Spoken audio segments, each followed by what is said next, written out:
Nek takut cita-cita bingung, aku cita-citaku malah kerik ngarepe malaikat ya. Ngomong cita-cita, tapi saya melihat betapa potensi mengenalkan yang namanya hidup ini mempunyai pengalaman karena kita sudah dikasih nama nih, kita nyata dan kita bisa menyatakan banyak hal.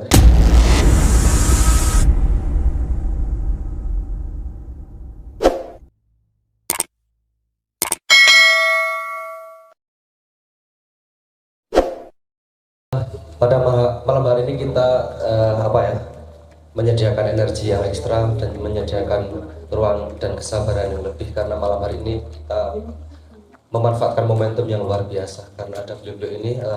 Nanti kita nikmati suasana malam hari ini. Yang Mas Sabra monggo.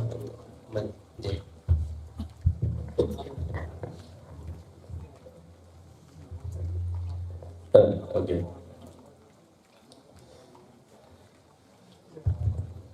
Bismillahirrahmanirrahim. Assalamualaikum warahmatullahi wabarakatuh. Aku tidak membuka tema baru, tapi meneruskan dari ceritanya Pak Nur Somad, tapi dari angle yang berbeda mungkin ya, mungkin dari sudut pandang yang berbeda. Karena biasanya kita kan gini, biasanya agama selalu ditabrakkan dengan sains. Dianggap penelitian itu tidak sesuai dengan agama, sampai kemudian lahir matematika Islam, fisika Islam, biologi Islam, nyenengke menungso. Tapi saya sendiri lahir dari dunia yang lebih sains daripada lebih dogmatik agama, karena saya sendiri pernah memutuskan membuang semua dogma itu. Premis saya sederhana, kalau saya tidak memilih berarti itu bukan pilihan saya. Karena saya sederhana itu. Misalnya jadi saya terbiasa begini, saya memang sekolahnya matematika. Matematika salah satu yang saya ambil sekolahnya matematika. Matematika sebenarnya bukan urusan hitung-hitungan, tapi urusan logika, bagaimana dia bisa mengambil sebuah kesimpulan. Rumus misalnya masalah yang banyak bisa dipegang menjadi masalah. Jadi masalah yang sederhana karena dirumuskan secara sistematik. Jadi efeknya juga bisa melihat perbedaan-perbedaan yang mungkin tidak dilihat orang lain karena disiplin melihat sesuatu dengan sistematik tersebut. Saya tadi sempat ingin komentar tentang, saya sempat membahas itu soalnya tentang perda syariah itu. Perda syariah ini, saya kok ini tidak pernah masuk ke pembahasan sih. Bedanya kan begini, ada hukum agama sama ada hukum negara. Itu bedanya sangat jelas itu.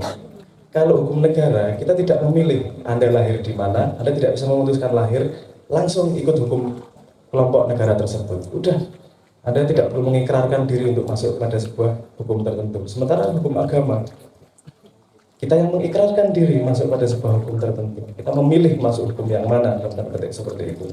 Ini perbedaan yang sangat mendasar. Efeknya juga berbeda. Hukum di dunia manapun tidak bisa memberi peraturan kamu cebok pakai tangan yang mana. Hukum negara manapun. Tapi kalau hukum agama bisa ngomong seperti itu. Kamu lebih baik cebok pakai tangan kanan. Kalau nggak punya tangan kiri. Kalau punya tangan kiri jangan pinjam tangan ya, orang lain kan nggak enak. Tapi intinya ada seperti itu. Lebih baik pakai tangan kiri.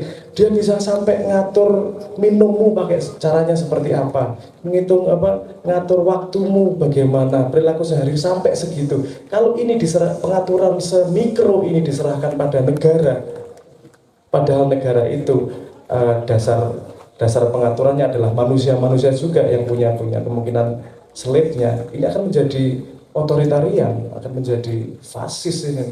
Akan berbahaya, fasis dalam bentuk yang berbeda karena total pengaturan total itu gimana? Masa urusan ngombe diatur negara kan? Terima kan? Aku kira untuk loro lagi ada rencana undang-undang permusikan itu. Profesi musisi harus mendapat sertifikasi. Sedih, banyak masalah itu. Ini yang bikin peraturan yang diatur bersama ini.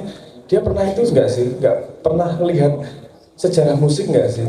Sertifikasi itu kan datang dari sebuah struktur ilmu yang sudah jadi. Kemudian kompetensinya sesuai atau tidak. Padahal tidak ada musik di dunia yang berangkat dari peraturan. Pasti lahir musiknya dulu, baru ada teorinya. Lahir musiknya dulu, baru ada teorinya. Kalau kita harus pakai sertifikasi, tidak akan ada inovasi yang namanya inovasi musik. Tidak akan ada inovasi seni. Tidak akan ada inovasi apapun. Kenapa? Karena harus mengikuti sesuatu peraturan yang sudah dibangun dari sesuatu yang sebelumnya. Gimana mau bangun sesuatu yang baru? Ini pertanyaan sederhana. Nek sinden sertifikasinya dengan tijuan. Pengamen semua bisa ditangkap itu tidak punya sertifikasi. Kayak iso makan-makannya kayak peraturan aneh-aneh. Ya itu banyak illogical seperti itu. Tapi saya pengen kembali ke Islam. Saya ngelihatnya begini, sederhananya. Kenapa peraturan sih yang banyak peraturan yang kelihatannya seperti terpapar pada kita. Saya melihat dalam pengalaman hidup saya banyak mengalami peraturan ketika masih kecil. Nggak boleh gini, jangan pegang kompor, jangan pegang peso, jangan mainan korek. Kalau kecil tuh peraturannya luar biasa banyak. Jangan pacaran. Saya dulu nggak pernah nembung pacaran sama Simba. Saya memberitahu. Kalau nembung bisa dilarang, kalau memberitahu, ya pemberitahuan saudara. Saya nggak minta izin, saya memberitahu. Kenapa anak kecil perlu diberi peraturan? Karena dia belum bisa mengukur dirinya sendiri. Sehingga perlu yang namanya peraturan. Tapi ketika sudah dewasa, peraturan itu jadi relatif. Karena si anak kemudian tahu kenapa dia harus diberikan pengaturan seperti itu. Pengaturan dibutuhkan sampai dia cukup dewasa untuk tahu bagaimana, kenapa peraturan itu diperlukan untuk dirimu. Jadi kalau kita sampai tua harus pakai peraturan terus, menurut saya, nggak sampai tumbuh menjadi kesadaran. Yo anak kecil terus ternyata. Ya kan, salah satunya seperti itu. Misalnya yang saya ambil dari kisah Nabi. Mana dulu ya? Misalnya Al-Amin. Al-Amin. Kejujuran, orang yang jujur. Ini apa sih pentingnya ini? Saya pengen melihat bukan dari sisi dogma, saya pengen melihat dari sisi psikologi, dari antropologi, dari perjalanan manusia. Kejujuran itu pentingnya apa sih? Nah, saya kemudian menyambungkan pada ini. Betapa narasi Islam banyak ngomong tentang kegelapan menuju cahaya, menadul mampilan, ada siang, malam, cahaya, dan seterusnya. Apa sih perbedaan malam dan siang itu? Terus saya kemudian menemukan salah satu juga istilah dari dunia sains itu, ada yang disebut sebagai order dan disebut sebagai chaos. Ini atom dasar, ini aksiom, apa ya bahasa yang penak ya? Ini fondasi dasar dari realitas kesadaran, yaitu ada yang chaos, ada yang order, bahasa Inggris. Kalau bahasa Indonesia, bahasa Islamnya ada yang gelap, ada yang terang. Jadi antara dua itu aja, ada gelap, ada terang. Bagaimana yang gelap itu? Gelap itu seperti apa kita menghadapi gelap? Kita kan lebih khawatir pada kegelapan sama daripada ketika di dalam terang. Kenapa? Karena kita tidak bisa melihat apa yang terjadi, kita tidak bisa antisipasi. Jadi khawatir, khawatir itu kegelapan, itu yang disebut sebagai chaos. Terus kacau, pokoknya kacau keadaannya. Terus kemudian ketika terang, semuanya jadi aman, kelihatan karena kita bisa memprediksi. Segala sesuatu yang lahir di dunia ini setahu saya adalah bagaimana membawa dari chaos ke order, membawa dari ketidakteraturan menjadi keteraturan. Dan menurut saya itu khalifah kan seperti itu, konsep khalifah membawa ketidakteraturan menjadi keteraturan. Musik, kalau saya mendefinisikan musik, ditanyain musik itu apa tuh? Musik itu adalah noise, keributan yang tertata. Hanya sesederhana itu kok. Ada nada-nada gini, ada kendang, segala macam, mono bengok-bengok, doni, tapi ditata dalam sebuah chord yang apa namanya? Yang harmonis, jadinya enak nih. Ya, cuma menata nih. Tulisan apa tulisan? Kita punya gagasan, oke, kita tata jadi sebuah tulisan. Semua karya seperti itu. Hukum, karena masyarakat tidak ada peraturan. Gini, kalau kita tidak punya peraturan, kita khawatir ninggal HP di sini. Kita tidak punya kepastian bahwa HP-nya nggak akan hilang. Sehingga dibuat sebuah peraturan dari sudut pandang budaya maupun dari sudut pandang hukum positif bahwa kalau mencuri itu nggak boleh. Karena kita punya kepercayaan itu bersama, itu menjadi tertata, order, sehingga saya ninggal HP di sini ya ora khawatir nek dicolong. Orang khawatir. Oke, misalnya seperti itu. Jadi berangkat dari chaos, menata menjadi chaos menuju order. Dan salah satu pertanyaannya begini, ini paham maksud saya ya, chaos menuju order. Nah, sampean misalnya gini, nih punya pacar nih, punya pacar, udah order, nyaman gitu, ben malam minggu ngapel. Nah, yuk, misalnya punya pacar, misalnya punya pacar, yuk, Anda membayangkan kebahagiaan sedikit lah. Walaupun cacat tuna asmara, mana manusia punya imajinasi ya dipakai sedikit lah. Cacat tuna asmara. Kalau bayangkan punya pacar, hidupnya udah tertata, malam minggu datang ke sana, nyiapin duit, pokoknya untuk jajak ke gedang goreng lah minimal. Tergantung strata lah ya. Gedang goreng atau suatu hari bawa pakai baju batik dibawa ke kondangan makan lebih enak sedikit. Itu pengalaman pribadi. Nah, itu kan sebuah order tertata. Kamu sudah punya apa namanya prediksi, sudah punya terang nih, hidup jelas nih. Tiba-tiba suatu hari Anda mendengar bahwa pacarmu jalan sama orang lain. Gelap nih, chaos langsung nih. Duitku selama ini sing tak ini gimana nih, ternyata selamat ini kepercayaan. Kacau kan itu, kacau luar biasa itu. Bagaimana sesederhana gitu aja langsung jadi chaos, langsung kegelapan. Dari sudut pandang lain misalnya, 5 menit dari sekarang aja kegelapan itu. Kita tidak tahu apa yang akan terjadi. Dan ketika saya mencari ini, kalau menghadapi kegelapan ini gimana caranya ini? Menghadapi chaos ini gimana cara strategi yang paling tepat untuk menghadapinya? Dan dari riset yang saya kumpulkan, cara paling tepat menghadapi kegelapan adalah dengan memegang kejujuran. Karena kita tidak tahu apa yang akan kita hadapi. Kita tidak, karena kalau berbohong pasti matil di belakang. Matil loh bahasa Indonesia. Mukul akan kembali di belakang. Kita tidak tahu apa yang akan terjadi. Misalnya gini, kamu lagi deketin cewek, terus ceweknya nanya, emang motormu mereknya apa yang di rumah? Kamu mau bohong? Gimana nih? Ini kalau dia mengharapkan merek terbaik untuk keadaan saat itu, paling baik kan ngomong merek motor terbaik. Merek motor terbaik apa gitu? Yang paling larang. So aku ora paham dunia motor ya. Terus kirana kuwi motorku sing 15 tahun lah ganti ngono gila iki. Wis rapopo ya. Ada punya motor besar itu. Wah, aku di motor besar. Untuk keadaan saat itu, benar mungkin kamu akan mendapatkan apa yang kau inginkan, dia akan jadi tertarik karo kowe. Tapi kamu nggak megang kejujuran. Efeknya kalau kamu tidak punya beneran, kan akan bandel di belakangnya. Dan kita tidak tahu dia akan bandel 1 minggu lagi, 1 bulan lagi, atau 1 tahun lagi. Jadi menghadapi masa depan, menghadapi kegelapan, yang strategi paling efektif menghadapi kegelapan adalah dengan memegang kejujuran. Iya meneh nek ora. Kita tidak tahu apa yang akan terjadi, kita tidak tahu komponen yang lain. Dan Kanjeng Nabi belajar 40 tahun melakukan itu. Dia kan hidupnya sendiri sudah pada keadaan order itu, sehingga ketika masuk chaos, masuk pada dunia jahiliyah, tidak tergoyahkan dirinya. Karena maka dibangun terus dirinya dengan kejujuran dan stabil dirinya. Dan ini dari sudut pandang psikologi luar biasa ini. Anda tidak punya modal yang lebih besar daripada jujur. Karena dengan jujur Anda punya jaminan Anda tidak punya penyesalan di masa depan. Kalau tidak jujur, betapa yang ditutupi harus banyak, betapa deg-degan ini Anda akan membawa chaos terus ke depan. Tidak akan bisa berjuang 100%. Kenapa? Masih deg-degan, jojo nanti kebuka, jangan-jangan masih luar biasa banyaknya. Kanjeng Nabi ngomong al-amin aja itu sudah kunci hidup luar biasa itu.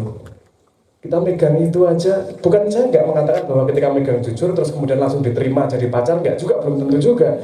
Mau modal muka rayu, nggak ada jaminan juga, tapi minimal jujur lah. Itu tidak akan menyesal di belakang, karena kita tidak pernah berpura-pura tidak menjadi diri kita. Nah itu menurut saya rumus luar biasa itu. Oke, cuma satu komponen aja, al-amin, kejujuran. Itu sudah membantu kita menghadapi masa depan. Mungkin digali orang entek-entek. Misalnya gini, salah satu lagi, misalnya puasa. Saya melihatnya dari sudut pandang lain ya. puasa itu sangat berguna pada manusia. Kenapa? Bukan urusan puasanya, bukan saya coba lihat dari sudut pandang psikologi. Gini, puasa itu kelas 2, kelas 1-nya itu habil kobil, apa? Berkorban, mempersembahkan sesuatu. Mempersembahkan sesuatu, konsep apa sih itu? Gini, balik gini. Di semua makhluk di muka bumi, hanya manusia yang bisa melihat dirinya di masa depan. Kamu bisa melihat, aku besok mau kemana nih kira-kira. Aku punya rencana besok mau kemana. Hewan nggak ada yang bisa seperti itu. Jadi ceritanya, bayangkan ceritanya begini. Dulu ketika peradaban masih bosok lah, bisa catatan yo, orang suatu catatan yo, kain godong ceritanya gitu lah. Terus sebuah keluarga berburu terus mendapatkan sapi. Kok berburu sapi ya enak ya. Berburu dapat banteng. Anaknya 2, bapak ibu. Ini habis nggak banteng dimakan sehari? Nggak habis. Terus dimakan, kalau dibiarkan seminggu busuk nggak kira-kira? Loh, sisanya diapain? Daripada busuk nggak kepake, dia eksperimen sederhana, tak kasihin tetangga daripada busuk kan. Untungnya buat dia apa? Nggak ada untungnya buat dia. Dia mengorbankan apa yang dia usahakan untuk tetangga. Tapi apa yang terjadi? Ketika tetangga diberikan itu, tetangga akan punya perilaku yang sama. Ketika dia punya kelebihan, dia diberikan juga. Loh, kemudian muncul konsep, oh ada gunanya ya kita melakukan sesuatu untuk kebaikan di masa depan nih. Oh, itu konsep yang besar itu di manusia itu, tidak sederhana itu. Terus jadi ada konsep bahwa ketika aku mengorbankan hari ini untuk mendapatkan masa depan, terus kan aku berkorban apa meneh ya iki ya. Berkorban apa meneh ya. Terus kemudian kan ada konsep Tuhan, aku tak mengorbankan sesuatu dalam diriku untuk Tuhan, untuk sesuatu di masa depan. Kalau gampangnya ginilah sederhananya. Kalau sholat apa yang kamu korbankan? Paling sederhana, waktu. Puasa yang kamu korbankan apa? Hak diri, hak makan dan seterusnya. Kalau zakat yang kamu korbankan hartanya. Haji yang kamu korbankan semuanya. Loh, terus gimana? Kebiasaan mau berkorban untuk sekarang demi masa depan itu modal untuk hidup sukses gue. Jangan lupa Anda pernah ngalami sekolah. Dan saya yakin 110% gak ada yang bahagia sekolah. Oh no, dengan Pak, hari ini gak ada PR, minta PR-nya. Ada yang pernah punya pengalaman gitu? Orang-orang itu menandakan bahwa Anda gak bahagia sekolah sebenarnya juga. Ingatan paling membahagiakan di sekolah apa? Jam kosong, liburan, delok kancane iki sing nang kaprok, di Bandung sepawa, di Bandung penghapus dase, itu kisah-kisah yang membahagiakan dalam sekolah. Tidak ada ingatan ketika bu guru mengajarkan kali-kalian, ingatan paling bahagia gak ono. Loh, tapi kenapa kita dipaksa sekolah? Jangan lupa itu perjalanan panjang manusia pada konsep bahwa ketika saya mengorbankan diri saat ini, ternyata untuk mendapatkan sesuatu yang lebih besar di masa depan. Bahkan agama ini medeni luar biasa. Menurut saya begitu. Misalnya salah satunya kenapa Nabi Ibrahim mengorbankan anaknya, itu petunjuk luar biasa itu. Menurut saya yang saya tangkap, saya nggak ngomong benar salah ya, saya tangkap agama mengajarkan begini. Nek uripmu mentok ya, pasti ada sesuatu dalam dirimu yang sangat berharga yang tidak berani kamu korbankan. Pasti ada kepercayaan dalam dirimu yang kamu pegangi mati-matian, itu yang menghambatmu menjadi lebih maju ke depan. Kok mentok tuh uripku? Pasti ono sing tak cekeli, yang aku tanpa sadar sesuatu yang aku anggap paling berharga. Coba itu tak serahkan kepada Tuhan, tak pasrahke, nek kon matani tak bunuh. Itu sudah dicontohkan dengan cerita agama di Ibrahim dan Ismail. Karena kita semua pakai rasio itu akal, intelektual, itu penyakit nomor satunya adalah mengabsolutkan anaknya. Dia jatuh cinta sama karya pikirannya sendiri. Kesimpulannya gini, oh ini yang paling benar, absolut. Ini yang paling benar, absolut. Dan itu yang menghambat pertumbuhan diri. Nah ini agama sudah cerita dari dulu tanpa ngomong detail seperti ini. Tanpa ngomong detail pemahaman seperti ini. Ini kan ora enak ngomong segawon. Nek ampuh tenan agama iki.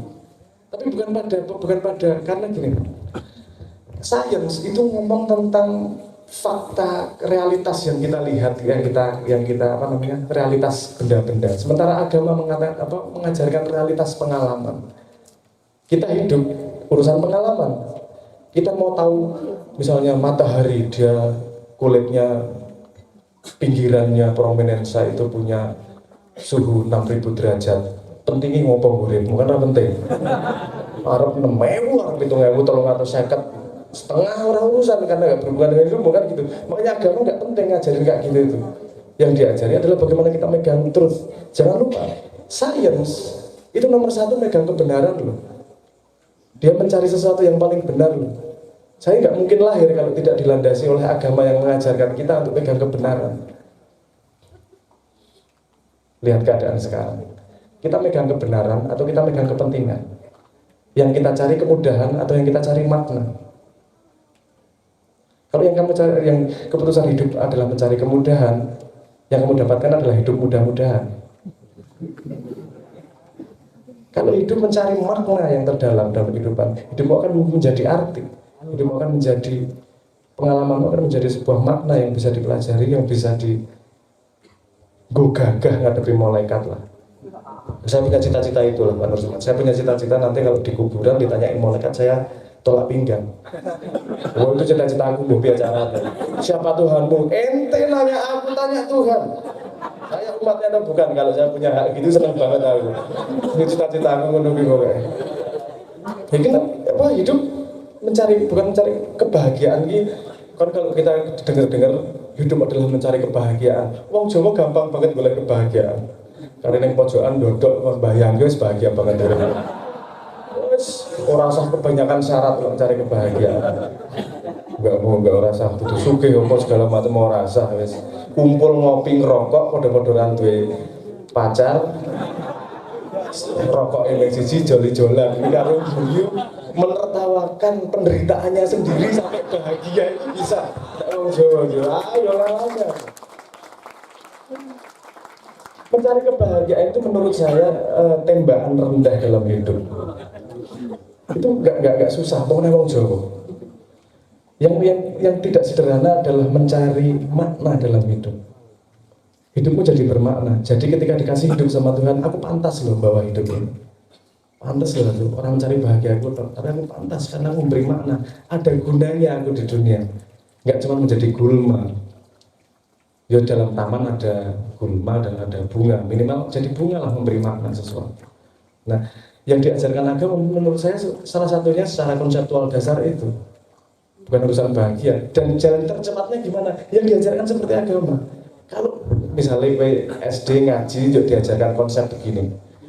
Seperti saya tak jelas kayak mutah-mutah jadi dulu ada Carl Jung menulis, telek bandem. Jadi kalau guru agama punya ajar kamu gini. Kenapa? Karena tanpa sadar perilaku itu akan membentuk dirimu juga. Lalu akan membentuk dirimu sehingga kamu cukup dewasa nanti untuk melihat kenapa kamu dikasih peraturan seperti itu. Seharusnya kamu tumbuh menjadi memahami peraturan, bukan lagi-lagi dikurung oleh peraturan dalam tanda petik. Paham maksud saya ya? Paham. Nah, pandangan saya terhadap bagaimana agama membentuk peradaban. Dia karena tahu bahwa dalam diri manusia, kalau tadi Pak Nur Somad bilang ego, saya mau pakai istilah yang dipakai Jung. Jadi ada ego, ada persona, ada shadow, ada bayangan. Jadi kalau ego itu yang di dalam diri, persona itu yang kita hadapkan ke orang lain. Ya. Kita apa sebenarnya? Bengesan kalau apa dipasang di baliho, muda, berkarya, jujur, cinta rakyat. Persona itu, bukan ego, itu persona itu. Tapi jangan lupa, setiap manusia juga punya shadow, dia punya bayangan, dia punya potensi destruktif, dia punya potensi luar biasa untuk menjadi penjahat. Dan kalau kamu tidak mengenal dirimu yang itu, kamu juga tidak duit bobot. Karena orang misalnya gini, Doni sama saya duduk di sini, Doni ngomong mesti ngomong untuk wedi, tatone akeh. iso ngantemi aku kayak bahaya ini. Dia punya potensi untuk create kerusakan. Loh, potensi. Semua orang punya potensi itu. Dan kamu harus mengenal potensi itu sehingga hidupnya lebih hati-hati. Kalau kamu nggak kenal potensi itu tiba-tiba keluar, justru lebih berbahaya, bukan?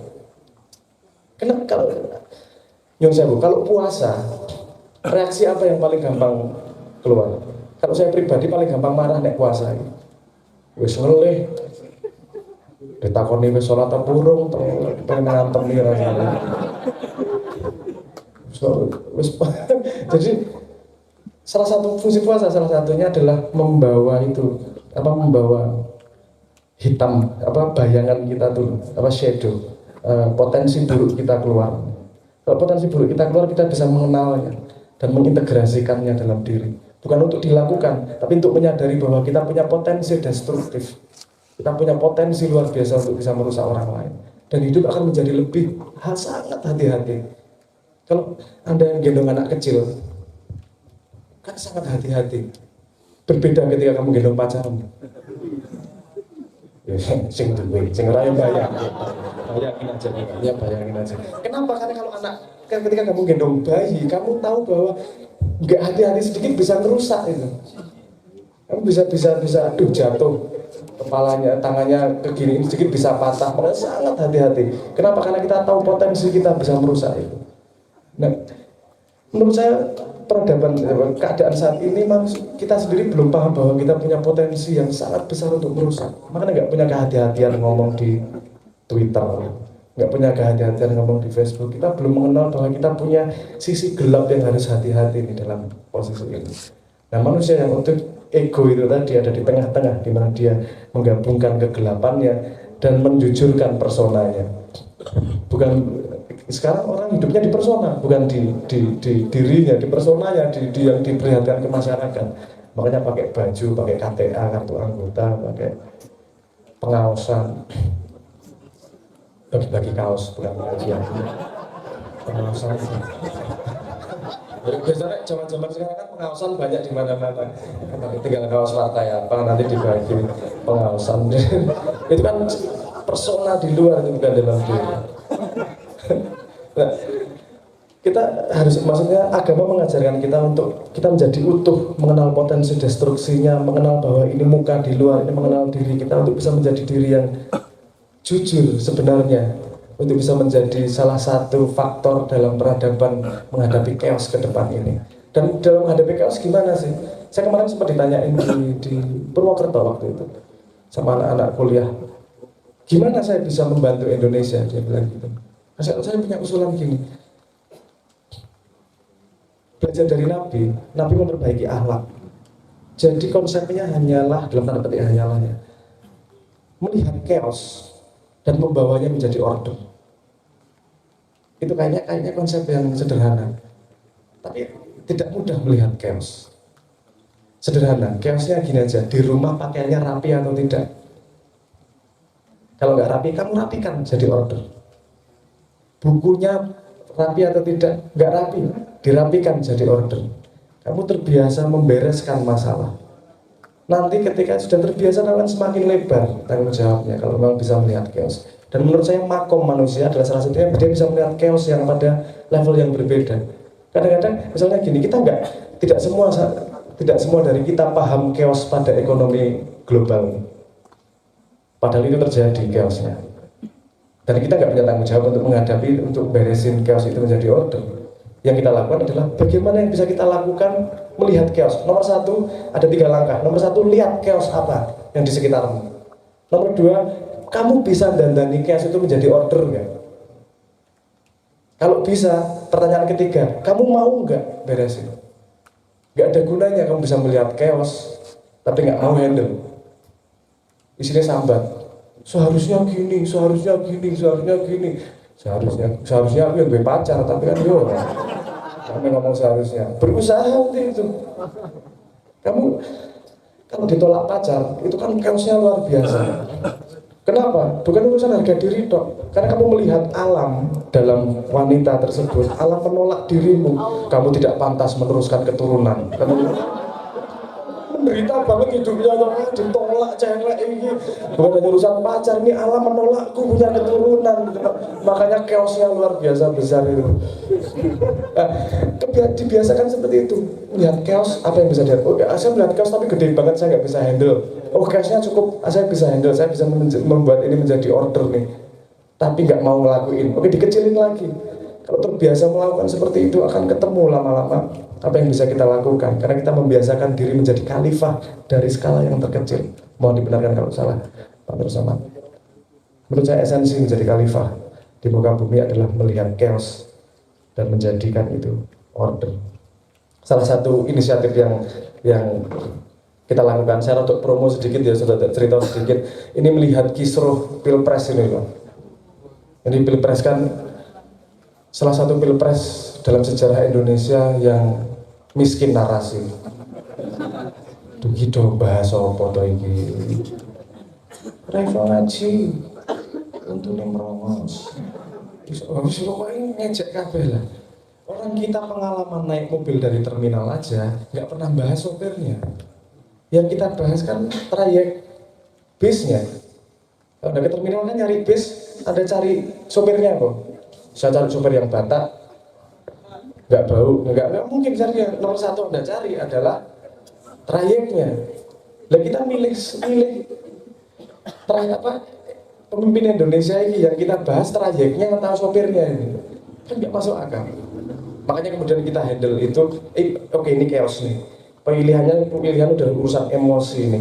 Tidak mungkin urusan emosi akan menghasilkan output yang rasional. Kita harus melakukan pilihan rasional nih, karena pemimpin pemerintahan nomor satu kapabilitasnya adalah memanage itu urusan rasional, urusan rasio, urusan kapabilitas. Jadi bagaimana caranya memilih dengan rasional? Terus kita mencoba membuat gotong royong konco-konco, bikin sebuah aplikasi yang namanya Pantau Bersama, di mana di situ kita mengumpulkan polling gini, kamu di situ bisa naruh pertanyaan. Kalau rakyat tidak wajib tahu semua masalah se-Indonesia, tapi nek presiden wajib bisa menjawab semua masalah di Indonesia. Nek orang ngomong jadi presiden, jadi jomblo wae. Nah, jadi di sini aplikasinya kamu bisa bertanya sesuatu dan voting pertanyaan mana yang tertinggi. Setiap minggu 19 pertanyaan tertinggi akan kita kirim ke TKN dan BPN. Kita minta jawaban langsung dari presiden. Saya sudah datengin Prabowo, saya sudah datengin Jokowi. Saya minta jawabannya langsung dari mereka, karena ini pertanyaan masyarakat. Ente debat berdasarkan apa? Ente debat presiden berdasarkan masalah apa? Masuk tebak-tebak sendiri. Kalau ini jelas nih, masyarakat voting nih pertanyaannya. Akan kita lempar ke mereka, dan jawabannya akan masuk ke aplikasi sebagai kuis. Kuis itu gimana? Misalnya gini, bagaimana dengan utang Indonesia, mau nambah atau enggak? Pertanyaannya gitu. Ada jawaban A dan ada jawaban B. Tapi nggak ketahuan dari siapa. Kita cuma baca mana yang setuju ya.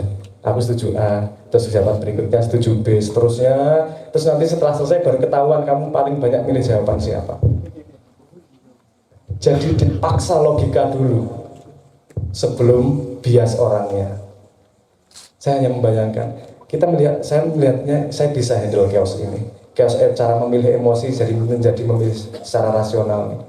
Saya mencoba inisiatif itu. Tapi kemudian ini disambut sama masyarakat atau tidak. Saya hanya membayangkan begini, kalau besok pemilihan para pemimpin dengan cara rasional ini akan ada perubahan besar ini. Kita tidak bisa gampang dimobilisasi karena jelas pertanyaannya rasional dan dia menulis jawabannya sebagai janji politik. Ada track recordnya. Nah ini itu inisiatif, itu hipotesis menjawab chaos pemilihan, pengen membawa menjadi order, dan semoga konco-konco melu download, melu dorong ini disebarkan sebanyak mungkin agar besok pilihan kita 2020, 2021, 2024 menjadi pilihan yang rasional, nggak ada lagi mobilisasi politik identitas. Karena politik identitas nomor satu adalah menghilangkan kedaulatan. Kalau kedaulatan hilang, tidak akan tumbuh kita sebagai peradaban. Itu aja jawaban saya. Mudah-mudahan nanti diteruskan. Assalamualaikum warahmatullahi wabarakatuh. Terima kasih Mas Abram. Tentunya ini banyak catatan-catatan ilmu yang perlu kita garis tebal. Mungkin bisa untuk kita ulas hari-hari yang akan datang dan juga mungkin menjadi rumusan-rumusan kita dalam menghadapi masalah-masalah yang ada di bangsa ini. Selamat malam, nama saya Aan dari Tempuran, Magelang. Saya tadi kesini bersama teman-teman saya di sekitar sini. Sebenarnya saya mau mengajukan pertanyaan pada ketiga narasumber, tapi yang ada di otak saya ini baru ada pertanyaan untuk Mas Abang dulu. Ada satu bukan pertanyaan, permintaan dan satu berarti dua permintaan. Artinya ini bukan pertanyaan gitu. Permintaan saya yang pertama adalah saya pengen tahu pengalaman terkeos atau terkacau jenengan dan cara jenengan menemukan solusi dari kios tersebut menuju order. Itu yang permintaan pertama. Permintaan kedua, saya minta lagu nanti Sandaran Hati ya.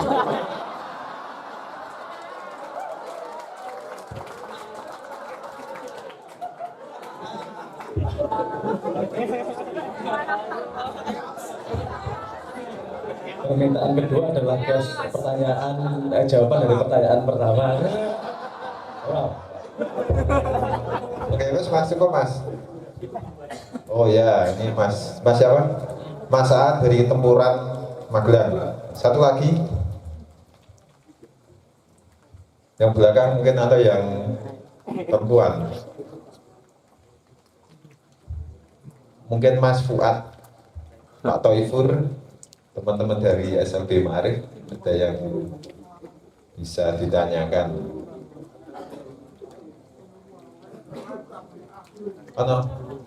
Oh ya ya, dari mic Mas. Mas. Maju Mas.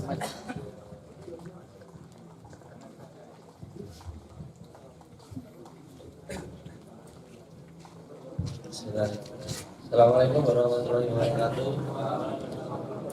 Lo kukuh saking Bantul. Ini bintang FTV. Sering masuk TV ya. Ini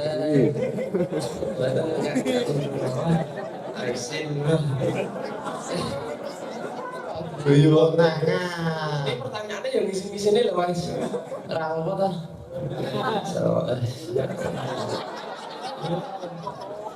Rele, nyebutnya lagi. Mas, kan istilahnya beranjak di remaja. Umurnya kan 26. Tapi casingnya mungkin orang.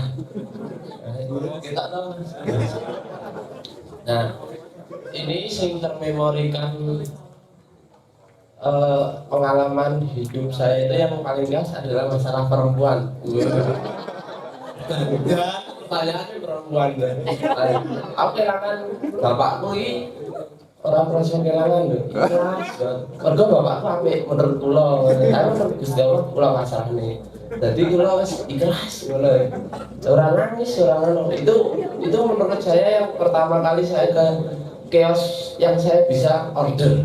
Mantap orang Mas. Masuk Mas Abra.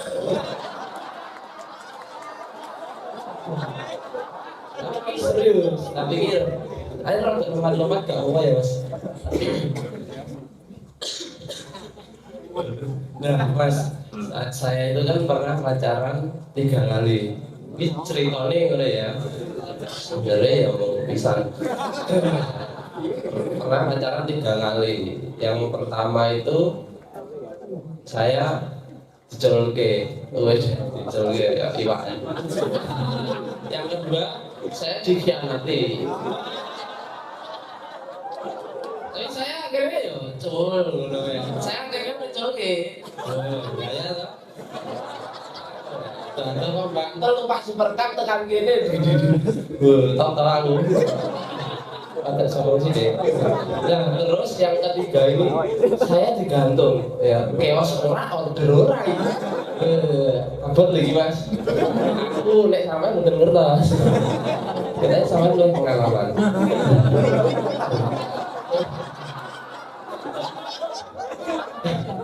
lah saya itu akhir-akhir ini saya kayak beli istilahnya orang spiritual ngomong kayak bapak ini ki ngrasane tapi tesih mboten memang lho Pak ning ngatusane wong iku ya apa kalau itu kan harus dodolan motor tua ngono lho Pak ceritane terus kula belanja onderdil tua teng Biringharjo sore Biringharjo pertama ya tuh Biringharjo niku kula ketemu wong telu kula mangkat wong telu terus ketemu wong siji pas niku ruko-rukone Biringharjo niku pun tutup lah kula ditodong langsung Mas golek nderdel apa Astrea Grand wah ayo melaku melu lah kok kiosnya tutup tapi wong niku duduhne kula ki nderdel Mas Astrea nderdel niku jane ora apik nek kok kula yo jupuk duit ning ATM terus tak bayari dibayarin kok kula bayari terus kanca kula ora usah dibayari barang iki tak ora iso dipasang kok ya tenan ora iso dipasang mergo apa jeneng bawete niku wis tak tau jual lha iki aku rugi lha ngono wis Pak tak jole lampu wae ngono tak jole lampu barono malah dikek sak samane wadah lampune sak komplit niku lho wis iki gawon Mas tapi duitmu ora iso balik nah butuh kuwi wong lampu siji tok Pak pripun nggih niku pas sponsor ceritane ya nggih pas sponsor kula niku kok ra iso nesu ya Allah iki aku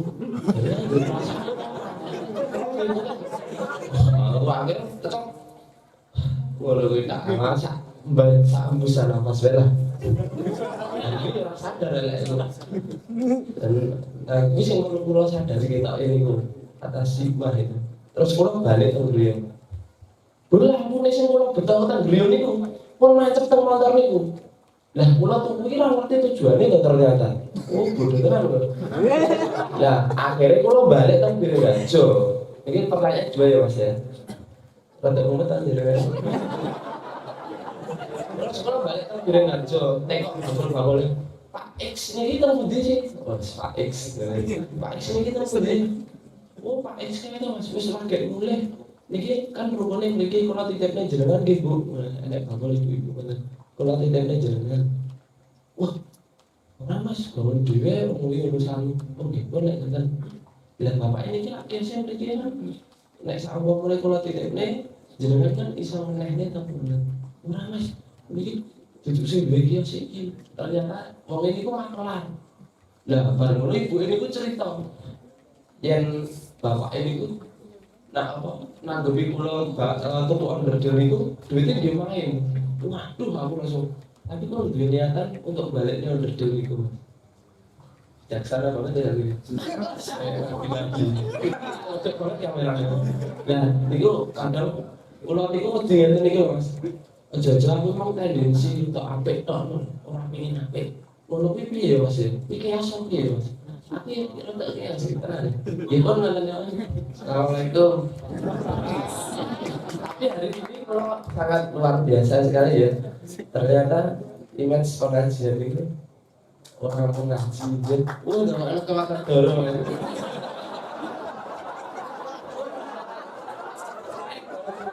Selamat ulang tahun untuk para guest itu.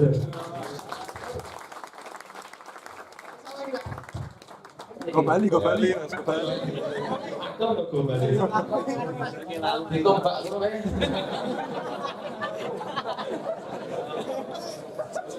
Sekarang yo artis aktif ini pinter nek teatrikal.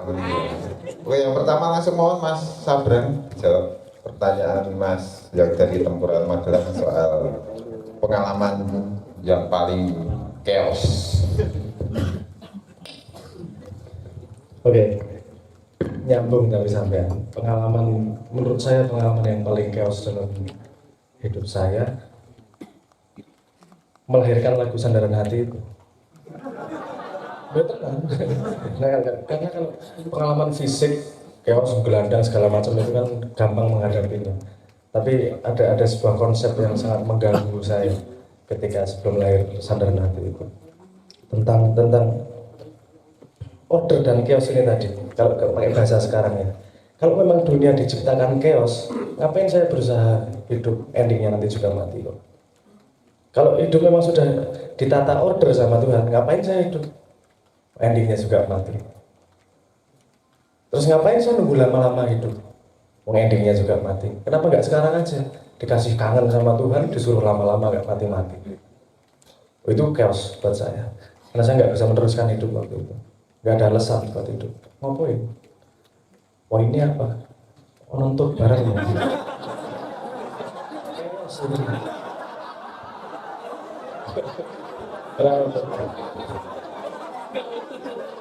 Tapi sopan kok. Mau nadanya untuk E minor. Ini harus mesem bapak.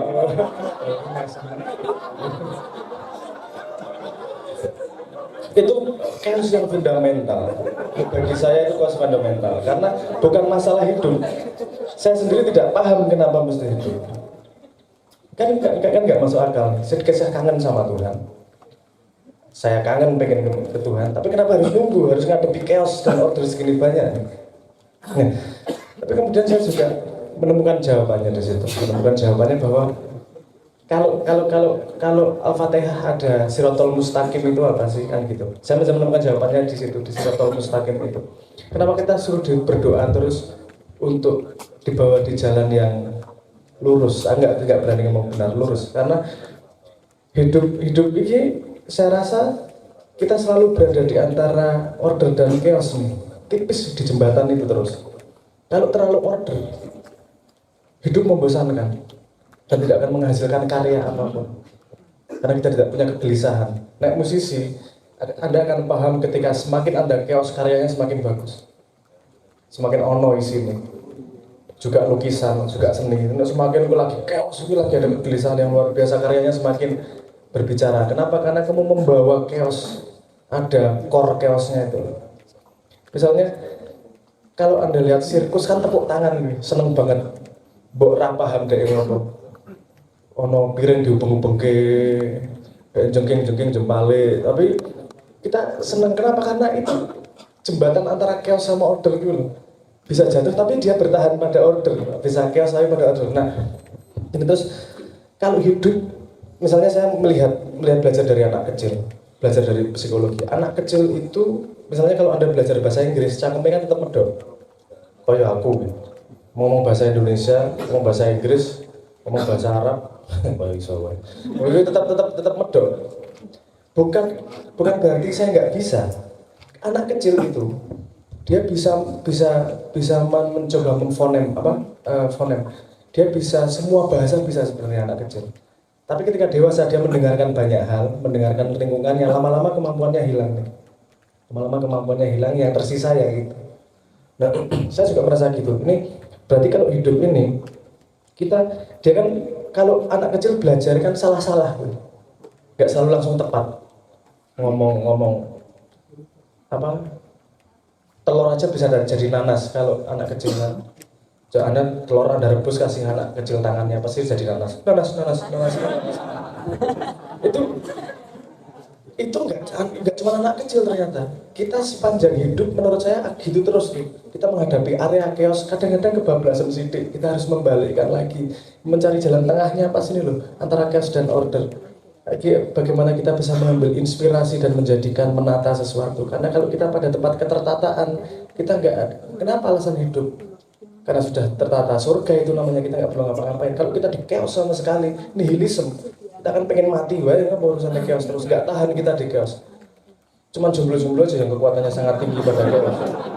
Entah karena kekuatan atau karena tidak ada pilihan lain. Power of kepepet itu tadi. Sabet kayak gedang wae. Nah, terus saya melihat hidup jadi saya memang kita tujuannya ke sana, tapi bukan urusan akhirnya, urusan perjalanan. perjalanan betapa menyenangkan, dalam tanda petik menyenangkan ya. Ini kita kebablasan di order, bablas chaos, order chaos. Dari jalan yang lurus terus sampai pada titik yang lurus nih. Dan saya melihat fenomena itu tidak hanya pada anak kecil. Misalnya pada gelombang aja. Misalnya apa ya? Kita gelombang suara, kalau untuk pertama pasti chaos. Nanti jadi order. Ternyata di alam dimanapun mulai dari chaos dulu. Dari kebablasan yang tidak tepat itu. Tapi semakin lama kita semakin belajar. Salah satu cirinya itu tadi. Kalau Anda masih ingat traumatis pacaran 2 kali, sebabnya sampai ingat detail, itu berarti kan ada pelajaran yang belum kita ambil di situ. Karena kalau pengalaman buruk kita sudah ambil pelajaran yang ikhlas, dia selesai sudah. Dia fungsinya menjadi pengalaman dalam diri kita sudah tunai itu. Kalau dia belum tunai, kepikiran terus tuh. Kita masih punya pengalaman itu, kenapa masih menghantui dalam diri? Karena dia belum chaosnya belum transformasi menjadi order. Kalau kita punya pengalaman buruk, kita jadi punya modal untuk menghadapi chaos seperti itu lagi. Kita tidak akan memulai kesalahan yang sama. Sebelum itu menjadi pelajaran, dia akan menghantui terus. Memang mekanisme otak seperti itu, keluar terus seperti itu. Nah, kembali ke pertanyaan chaos apa yang paling besar dalam hidup saya mencari alasan hidup chaosnya itu. Kenapa saya mesti terusin seperti ini? Akhirnya terus akhirnya saya menemukan yang jadi alasan saya kemudian. Ini bukan tentang akhirnya di mana kok. Ini tentang Tuhan memberi kesempatan pada sebuah kehidupan. Kita diberi kesempatan untuk mengalami menjadi individu, mengalami tidak menjadi absolut, tidak mengalami saya biar tepat ngomongnya. Misalnya ada ya di ayat di Quran ketika Tuhan mengajari nama-nama kepada Adam. Saya sempat berpikir panjang itu, ngopo kok tidak kasih nama sih? Apa sih pentingnya nama? Tapi saya kemudian punya kesimpulan bahwa pada kenyataan pengalaman, memberi nama sesuatu itu menciptakan sesuatu. Karena kalau tanpa nama masih kabut. Ketika kita bisa memberi nama, langsung kepegang nih. Dan kita bisa mengalami pengalaman itu. Nah, sepanjang hidup aku mencoba memegang pengalaman, diberi kesempatan sama Tuhan untuk mengalami macam-macam, dan potensi pertumbuhannya tuh luar biasa. Jadi ini rada aneh, teman-teman saya misalnya di Jakarta itu melihat kok aku semangat banget urip kok padahal duwe cita-cita. Nek takon cita-cita bingung aku, cita-citaku malah kerik ning ngarepe malaikat ya. Ngomong cita-cita, tapi saya melihat betapa potensi mengenalkan yang namanya hidup ini, mempunyai pengalaman karena kita sudah dikasih nama nih, kita nyata dan kita bisa menyatakan banyak hal. Ketika kita sudah bisa menyatakan banyak hal, kita melihat chaos dan kita bisa berperilaku menjadi khalifah itu tadi, melihat chaos menjadi order, satu titik chaos menjadi order. Itu sangat menyenangkan dalam hidup karena kita jadi pantas urip, karena kita memegang kita bisa mendefinisikan chaos, kita memegang chaos itu dan memindah chaos itu menjadi order walaupun satu titik aja. Nah, itu kesempatan yang saya cari seumur hidup. Fun nih, uripku saya tidak akan mencari kebahagiaan, saya akan mencari makna. Itu jadi modal urip. Kemudian saya menciptakan lagu Sandaran Hati itu. Teringat pada janjimu, ku terikat hanya sekejap, ku berdiri tapi tak lakoni. Apa sini sepenuh hati. Aku peduli siang dan malam yang berganti, chaos yang berganti, aku peduli, tapi sedih tak ada arti jika kau sandaran hati. Ceritanya gitu. Kemudian lahir jadi lagu Sandaran Hati tersebut.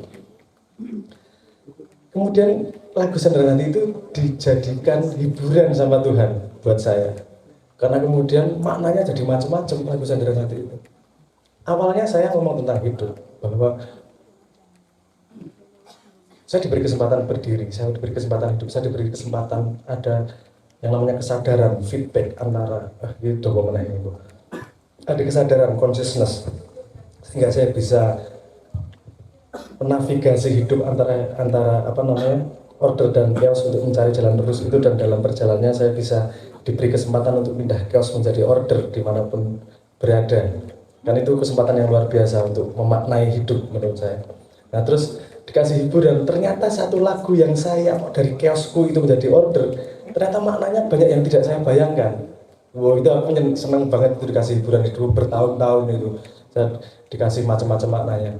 Pertama maknanya yang ketika saya membuat, saya bayangkan maknanya adalah hidup adalah berdiri, sekejapku berdiri itu hidup, sekejap aku hidup, tapi kulakukan sepenuh hati. Bayangannya waktu itu seperti itu. hampa tanpa tepi, hidup itu kehampaan kok, chaos semua. Kecuali kita bisa menemukan, memberi nama-nama dan melihat ordernya di situ. Tadinya gitu, rumit, kompleks, yoleto, yora cetoy. Tapi saya ingin menceritakan jujurnya seperti itu. Lahirlah kemudian Sandaran Hati. Kemudian ada 6 tahun kemudian ada yang bikin meme tentang Sandaran Hati, bahwa itu lagu tentang sholat. Gak salah. Bisa juga, kenapa? Karena itu order dalam kepala setiap manusia. Kalau kita ngomong apa karbon, apa elektron, apa proton, kita nggak punya pendapat. Tapi kalau tentang pengalaman, realitas pengalaman, orang punya subjektivitasnya sendiri-sendiri. Dan kita bisa lebih kaya melihat dunia. Dan itu menurutku Tuhan ngasih anugerah luar biasa.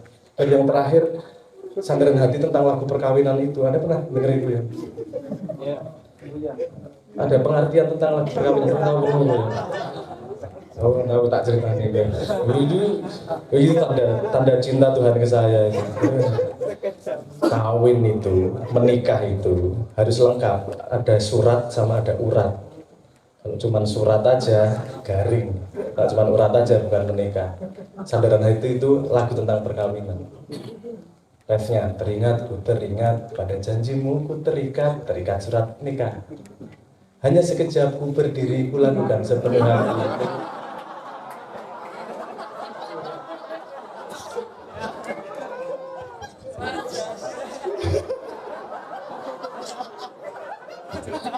Hanya sekejap ku berdiri, ku lakukan sepenuh hati. Biar perjuangannya walaupun sekejap. Oh, gue jomblo-jomblo sekejap itu, bisa Palmolive over life boy paling.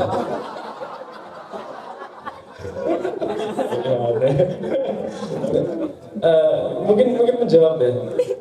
Karena chaos yang saya alami lebih psikologi, lebih pada konseptual, bukan pada fisik chaosnya. Dan itu bukan dengan orang lain, tapi dengan diri saya sendiri. Chaosnya itu salah satu chaos terbesar. Karena waktu itu aku pengen terus ke urip.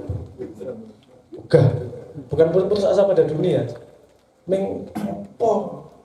Drama diberi kehidupan, nggak dikasih instruksi suruh ngapain, nggak tahu mau kemana, nyari sendiri, nggak ada parameter jelas berhasil atau tidak. Dikai modal kangen, yang kemudian salah satunya Lahir Ruang Rindu itu, Tuhan kasih modal kangen sama Gusti Allah.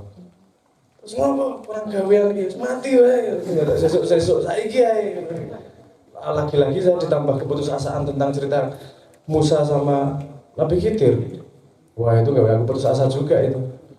Kenapa? Seorang Nabi Musa saja yang ditemani malaikat salah terus menurut Khidir. Kisah aku yang dikancani demit iblis ini juga piye pada kesempatan bener. Jadi hidup salah satu yang tidak bisa dihindari, kenyataan hidup yang tidak bisa dihindari adalah kesakitan, pain. Tidak ada perdebatan di dunia soal kesakitan, soal penderitaan, tidak ada perdebatan. Tapi bukan untuk digendong-gendong dan didramatisir, untuk dihadapi. Karena kesakitan bisa menguatkanmu atau bisa menghancurkanmu. Dan itu pilihan. Ayo kita buat itu menjadi lebih menguatkan kita. Pengalaman mau digantung seperti apa? Jadikan pengalaman, gantung sebelum digantung. Gaya deh, saya pilihan aja. Moga-moga menjawab Mas ya. Yang ke temen siapa tadi? Yang umur Mas Kukuh yang umur 26 tahun yang walaupun wajahnya tidak seperti 26 tadi menurut dia sendiri. Aku rada bingung mau jadi pertanyaannya dia.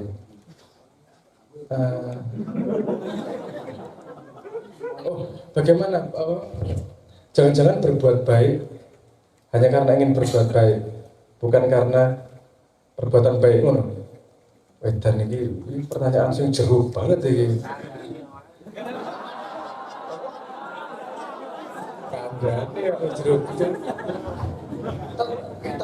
Tapi menurut saya kalau respon saya,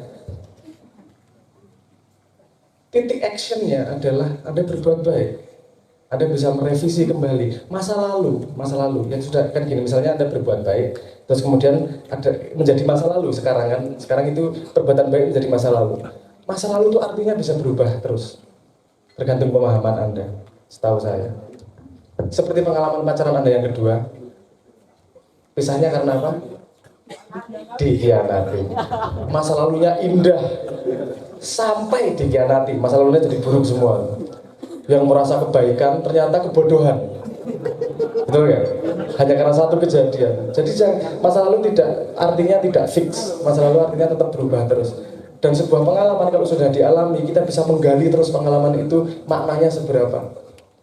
Kalau pengalaman saya, lagu yang sudah saya bikin lama, misalnya Sandaran Hati itu tadi, maknanya bertambah terus sampai sekarang, dan saya bersyukur atas itu.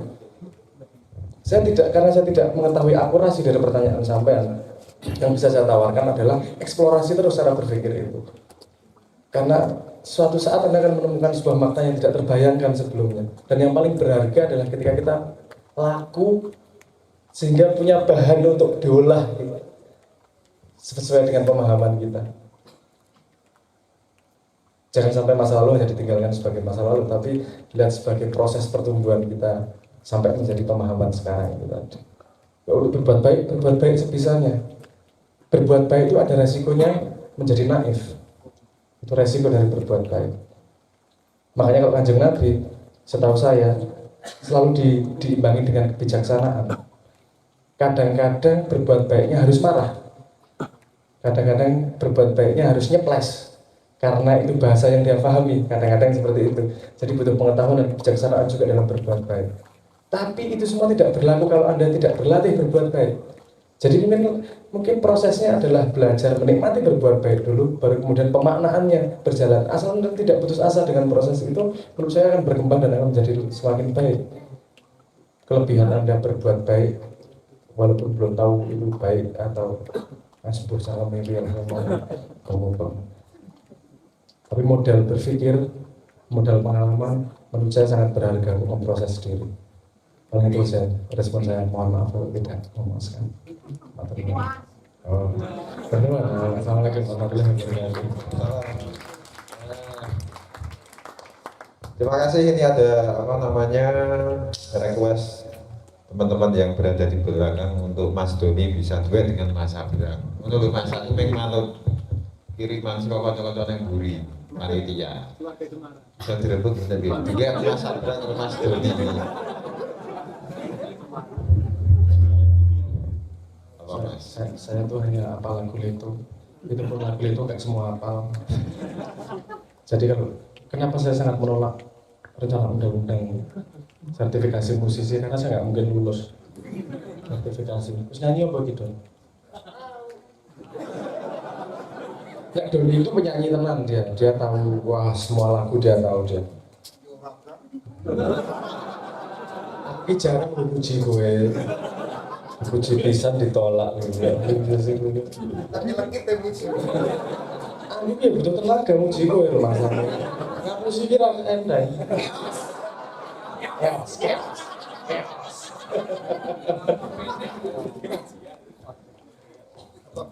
Bu.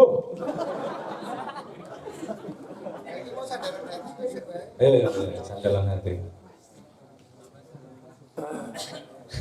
Musisinya sing ra iso lho Mas Teguh aku iso lagu itu apa ngerti.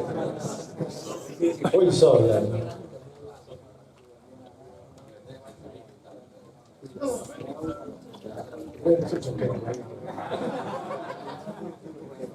Hari sufi mumpung-mumpungnya. Juga kan salon. Berikan tadi order tertawa ya. Memuaskan. Bisa nih gitu. Kok iso gitar? Itu mau tak mute. Apa iso gitar? Sing ra iso gawe becik ngene.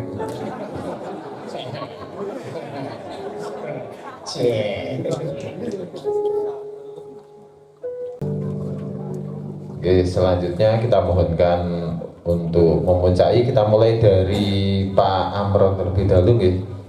Moga Pak Amron.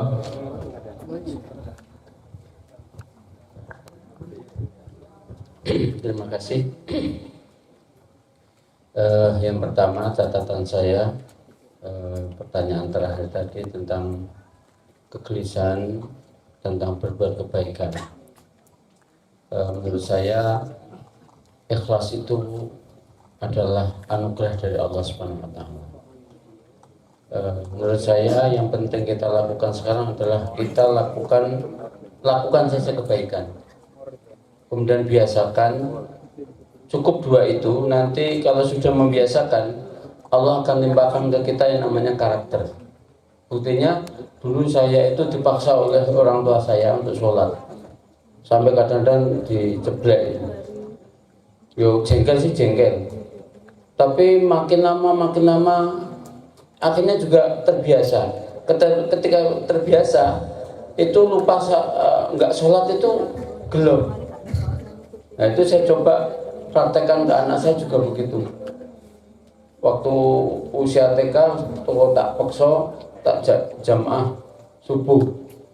Jadi tahun pertama ya nangis, tapi genep seminggu nggak saya gugah, malah nesul ora gugah. Artinya apa? Sampai kepada tataran ketiga itu, yang namanya karakter itu sudah pintu masuk kita kepada kemuliaan yang diberikan oleh Allah nanti akan datang. Jadi berbuat baik aja, jangan pertanyakan aku mau berbaik, enggak, udah berbuat baik karena Allah secara istiqomah. Itu yang akan memberikan kita ke depan yang lebih baik. Kemudian yang kedua, setiap tadi ada chaos, ada order ya, ada gelap dan terang. Dunia ini juga dibuat gelap terang.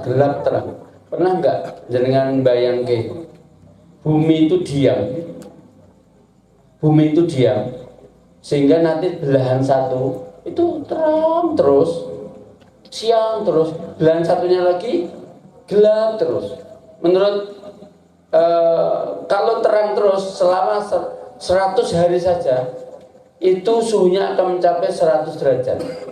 Sebaliknya, yang nggak dapat mentari yang gelap itu akan jadi dingin selama 100 hari, bisa menjadi -100. Kalau di dalam satu benda yang satu panas banget, yang satu dengan satu jadi satu, meledak pasti. Jadi oleh Allah diputar, ada siang, ada malam, supaya ada irama. Ini yang paling bisa merasakan memang Mas Abrang.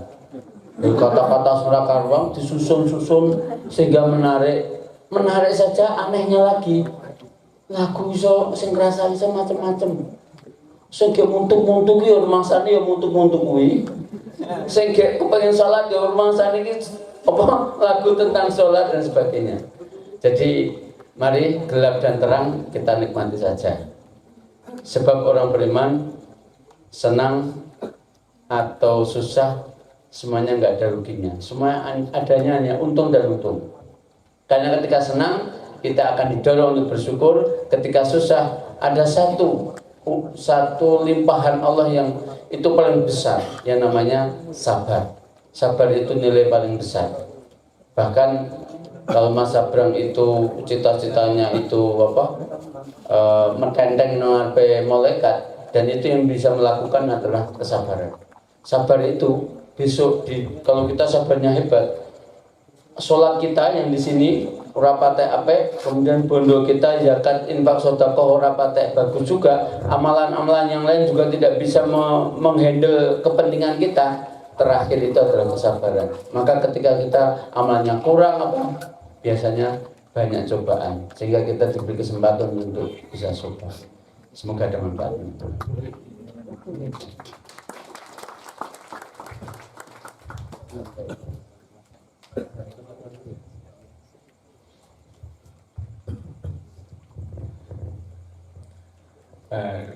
Dari omongan yang nggak cetol dari tadi itu, saya kalau bisa digaris, banyak yang saya katakan adalah chaos order itu tadi.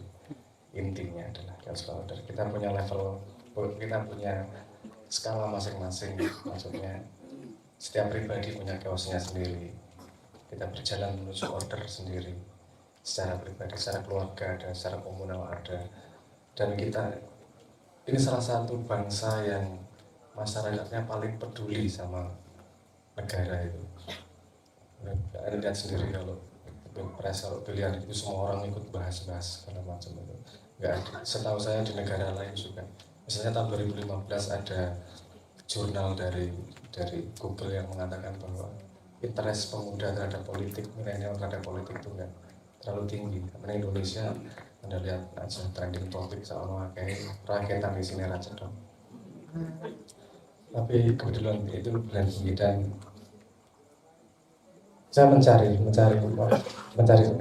cara bagaimana kita sudah punya di mana-mana diskusi sering banyak ngomong tentang Indonesia pengen maju lebih baik, Indonesia pengen lebih baik. Semua sudah mendefinisikan masalah-masalah segala macam itu. Dan kalau ngomong negara kita nggak bisa ngomong sendiri. Itu adalah kumpulan dari manusia. Jadi tidak mungkin ada inisiatif sekelompok orang atau sedikit orang bisa mempengaruhi banyak. Karena negara ini adalah kumpulan kalau sekarang 300 juta orang. Dan kita lahir pada keadaan di mana negara sudah memutuskan untuk demokrasi, sudah memutuskan untuk pilihan. Ada pilihan-pilihan seperti itu. Yang kita bisa lakukan adalah bagaimana membuat pilihan itu menjadi lebih baik kualitasnya. Dan saya mencoba mencari cara bagaimana ya bisa ngajak sebanyak orang untuk sebuah perubahan tapi dengan effort sekecil mungkin. Karena kalau ngajak demo, ngajak apa segala macam, kita sudah pernah melakukan itu dan efeknya tidak terlalu besar juga. Tapi lagi-lagi untuk membuat perubahan yang besar pada sebuah komunitas ini butuh kebersamaan dalam komunitas tersebut, kesamaan pandang. Dan yang paling bisa saya hipotesiskan sekarang adalah yang kita lihat chaos 2-3 bulan ini nanti. Bagaimana prosesnya, kalau proses memilih sebuah pemimpin aja syahadatnya tidak baik, menurut saya proses demokrasi itu syahadatnya yang pemilihan itu. Kalau prosesnya aja tidak baik, belakangnya nggak baik. Terus makanya kemudian saya bikin aplikasi tadi pantau bersama di mana effortnya setiap orang sangat sedikit. Karena kamu punya HP, semua orang sudah punya HP. Tinggal download, tinggal voting dan nanyain, karena mencari diri mengajak budaya berpikir logis untuk memilih pemimpin, tidak lagi berpikir emosional. Karena kalau berpikir emosional, kemudian kita bisa hanya dijadikan, dimanfaatkan menjadi dilihat sebagai orang voting, bukan dilihat sebagai manusia. Jadinya politik identitas dan tidak menumbuhkan. Saya harap konco-konco, ini bukan tentang saya, ini hipotesis, ini tentang ayo bareng-bareng handle chaos ini. Dan masuk ke situ jangan voting pertanyaan saya, orang penting pertanyaan saya itu cuma salah satu pertanyaan. Kalau Anda peduli soal nelayan, bikin pertanyaan tentang nelayan di situ dan di voting bareng-bareng. Agar presiden jawab. Agar nanti kalau dia menjabat, kita punya catatan jelas dia pernah jawab apa. Dan kita bisa minta pertanggungjawabannya dengan jelas. Dan kita punya kepentingan dalam tempat, kita punya concern masing-masing sebuah komunitas. Konco-konco ojek online juga punya pertanyaannya sendiri, konco-konco nelayan punya pertanyaannya sendiri, pertanian punya pertanyaan sendiri. Dan mari kita minta jawabannya kepada mereka. Mari kita memilih dengan logika, memilih dengan berdasarkan program, bukan berdasarkan emosi-emosi atau ejekan-ejekan seperti itu, karena itu tidak membangun. Dan saya harapkan kalau semakin banyak orang Indonesia semakin kumpul punya satu pandangan terhadap perubahan walaupun sedikit, ini akan menjadi jauh lebih besar. Dan saya harap Anda adalah teman-teman semua punya semangat yang sama untuk mengubah Indonesia walaupun dengan effort yang sangat kecil. Karena saya merasa kalau saya tidak mencoba dengan effort yang kecil, tidak ada harapan untuk perubahan yang lebih besar. Kecil dulu aja. Download 10 mega, voting pertanyaan, dan coba dilihat Anda lebih cocok sama satu atau dua. Karena cocok satu sama dua berdasarkan logika milih Anda, bukan berdasarkan isu-isu atau ejekan-ejekan. Kalau kita mencoba satu titik itu waras saja, insya Allah akan ada perubahan yang lebih jelas ke depannya. Yang penting chaos bisa dilihat, ada metodologi untuk menghandle chaos tersebut, dan kita tidak hanya diam pada komplain, tapi melakukan sesuatu. Cara milenial berbeda. Demokrasi lahir pada yang disebut Gutenberg Revolution 1444 sekitar itu, di 1400 berapa ketika mesin cetak digunakan, mesin cetak ditemukan. Dan sekarang zaman milenial caranya berbeda. Nah, harus mencari cara baru untuk memilih pemimpin yang lebih bagus. Walaupun nanti belum ideal, tapi kita sudah melangkah satu langkah. Dan saya harapkan lagi-lagi ini saya garis bawahi lagi, ini bukan tentang saya, ini tentang kita. Moga-moga kita semua gandengan tangan gelem meluangkan 5 menit, 10 menit biar mereka dengar apa yang pengen kita tanyakan kepada mereka. Monggo bareng-bareng. Nah, aku pengen ngejak konco-konco ya, konco-konco teman-teman yang peduli pada Indonesia, ada satu jalan yang belum pernah kita coba untuk mencoba menjalani. Demo wis tahu, partai wis tahu, ormas wis ono, yang ini belum pernah dicoba. Saya kemarin juga pernah ngobrol sama tim SES salah satu itu, anak-anak muda, dan menurut mereka ini belum pernah dilakukan di dunia manapun cara seperti ini. Ini metodologi baru untuk memilih pemimpin, dan dia sangat excited juga, dia sangat senang karena ini kita bisa menjadi pionir di dunia cara memilih pemimpin dengan cara yang berbeda. Tapi tinggal pertanyaan berikutnya adalah apa kita punya semangat yang sama untuk menerima Indonesia. Tugas beratnya gawe aplikasi sudah kita handle. Tugas berikutnya adalah sangat simpel, tinggal download, ngejak konco-konco, kita pilih pemimpin dengan cara logis dan kita catat janjinya sehingga kita bisa pertanyakan berikutnya. Orang yang jalur dipilih dengan tanggung jawab ya, mari kita coba tahu itu. Secara official saya ngajak teman-teman untuk berjalan di jalur ini. Kita coba. Kalau gagal, kita bisa mengatakan pada generasi setelah kita bahwa kita pernah mencoba jalan ini. Kamu harus modifikasi jadi lebih baik. Kalau berhasil, alhamdulillah. Nanti kita bisa melangkah lebih lanjut. Paling akhir kata itu aja. Selamat ulang tahun buat Manifest Putra. 8 tahun bukan waktu yang singkat. 8 tahun Anda pasti banyak mengalami chaos. Tapi Anda sampai seperti ini, Anda juga sudah berpengalaman untuk membuat menjadi order. Dan semoga terus berjalan, semoga terus istiqomah, dan semoga bisa menjadi bunga di Taman Indonesia, bukan gulma. Amin ya rabbal alamin. Iya, saya pikir teori Mas Abang tentang chaos dan order ini juga berlaku dalam sikap beragama kita harusnya, dalam dinamika agama.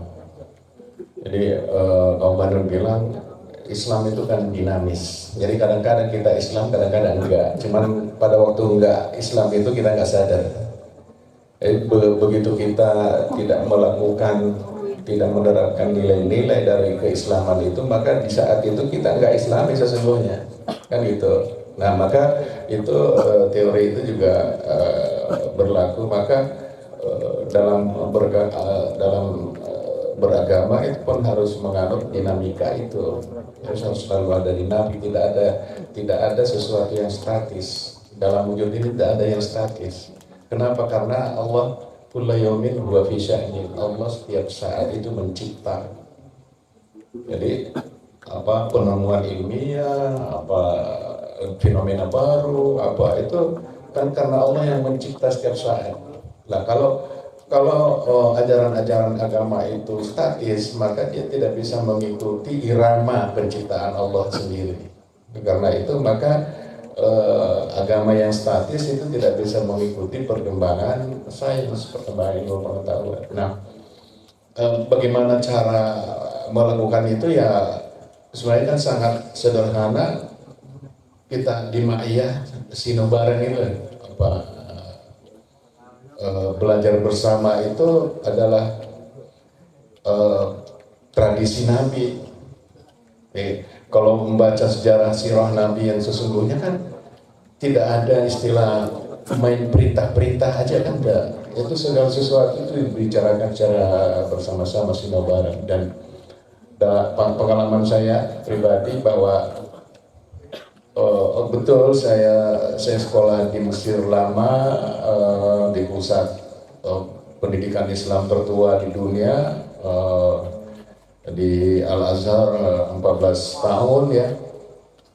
Saya orang yang lulus orang asing nomor 3 yang lulus di jurusan Akidah Filsafat Usuluddin itu pada tahun di pasca sarjana 86 itu baru jadi dokter pertama dari Azhar yang lulus di jurusan Akidah Filsafat itu saya yang membuka jalan itu.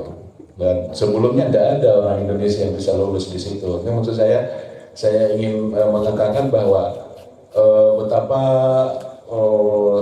studi Islam itu panjang, tetapi pengalaman saya pribadi, saya tidak bisa menerapkan ilmu saya itu kecuali setelah berguru kepada Mbah Nun. Serius. Karena jadi yang kita tahu itu adalah teori-teori dan mungkin itu adalah hafalan sesungguhnya. Yang kita baca turas Ahlus Sunnah wal Jamaah itu panjangnya seberapa buku-buku itu, mulai dari karya-karya Imam Asy'ari sendiri, Imamul Haramain Al-Ghazali, ya. Tapi itu tidak bisa memberikan apa kata Zamran,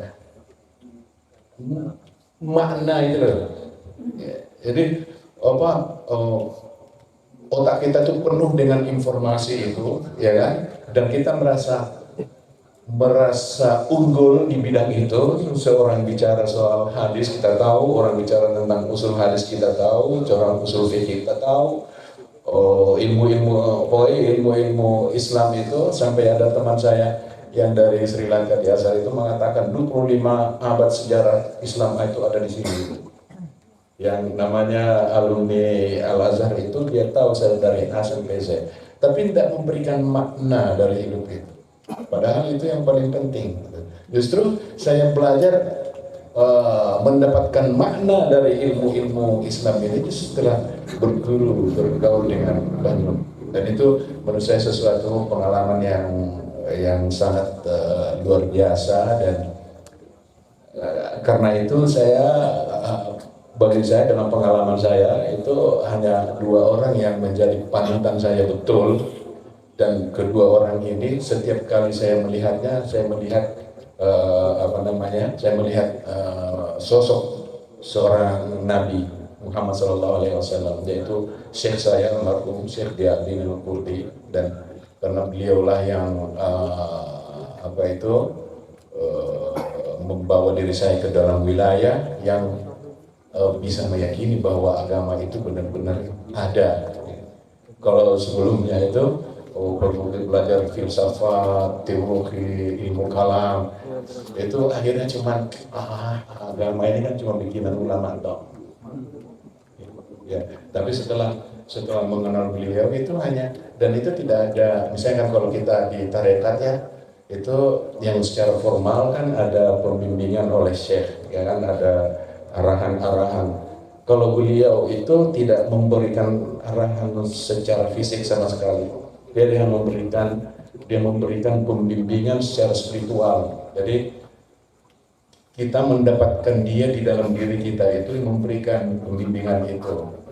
Dan tentu dalam pergaulan itu hanya satu, bahwa dia bergaul, berinteraksi dengan kita itu dengan penuh cinta, kasih sayang yang luar biasa. Dan itu justru yang sangat menggugah. Dan karena itu maka melihat bahwa yang namanya ajaran Nabi Muhammad itu memang ada dan efektif.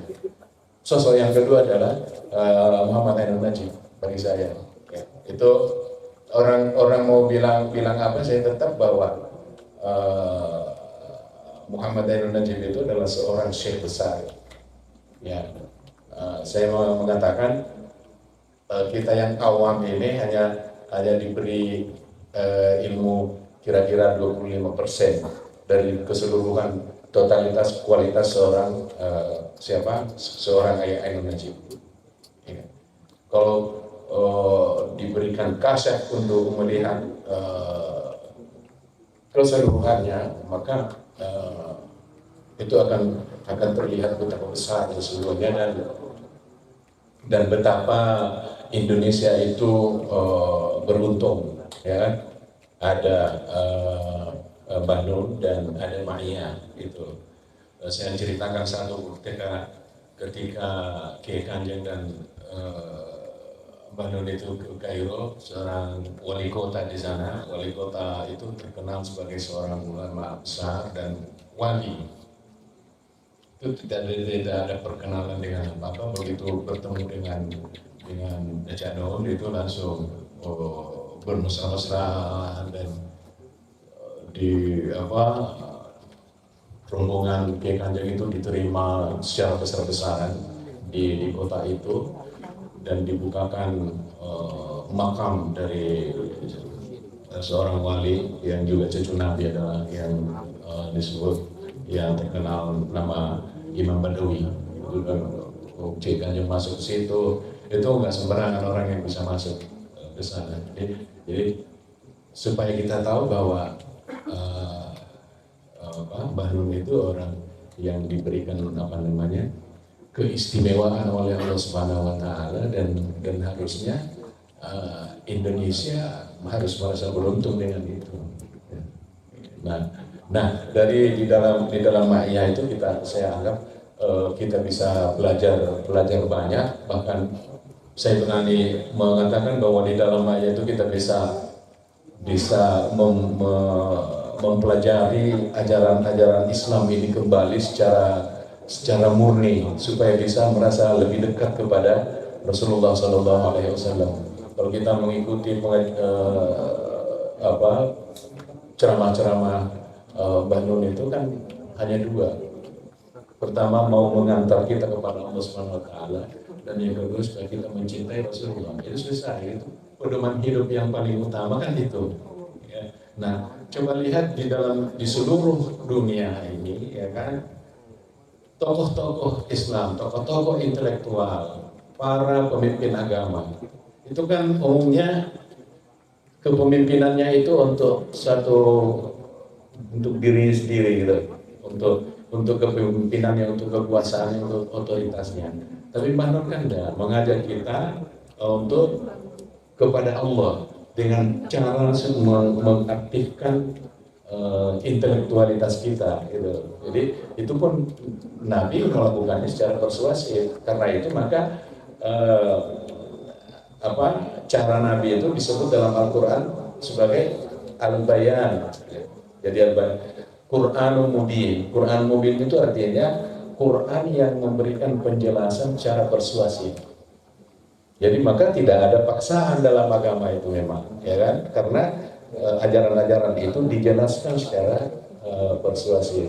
Nah, Rasulullah melakukannya secara persuasif, Mbah Nun melakukannya secara persuasif. Itu adalah teladan kita untuk kaum milenial sekarang ini gitu. Ya, saya kira itu, dan alhamdulillah kalau Manajer Putra sudah sampai pada umur sewidu, ya insya Allah itu menjadi salah satu pusat pancaran sinar, ya, kayak kalau di air itu ada riak gelombang kan gitu.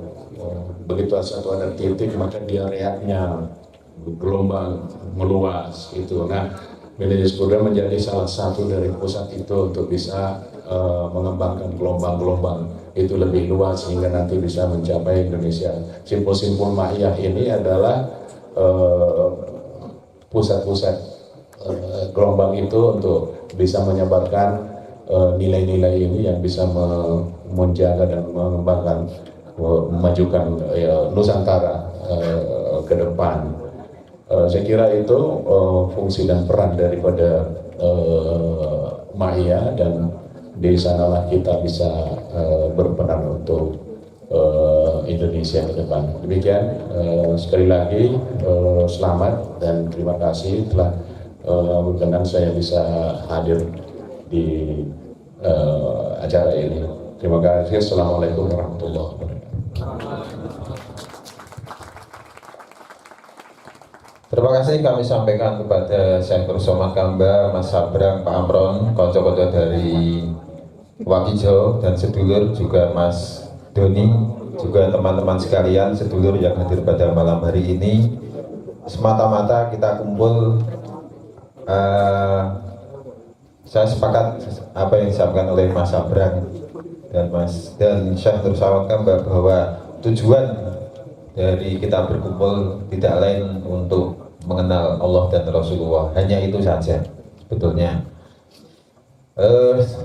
nanti setelah acara ini kita mohonkan salaman bareng-bareng nggih sama Syekh sama Mas Sabran juga di antara kita semuanya. Kita minta 10 menit untuk kita salaman bareng Syekh nanti. Kita minta itu. Terima kasih. Kita bertemu lagi di Managis Kudro bulan Maret 2019. Dari kami akhiri. Wassalamualaikum warahmatullahi wabarakatuh. Doa penutup dari Syekh Nur Somad Gambah Mengun.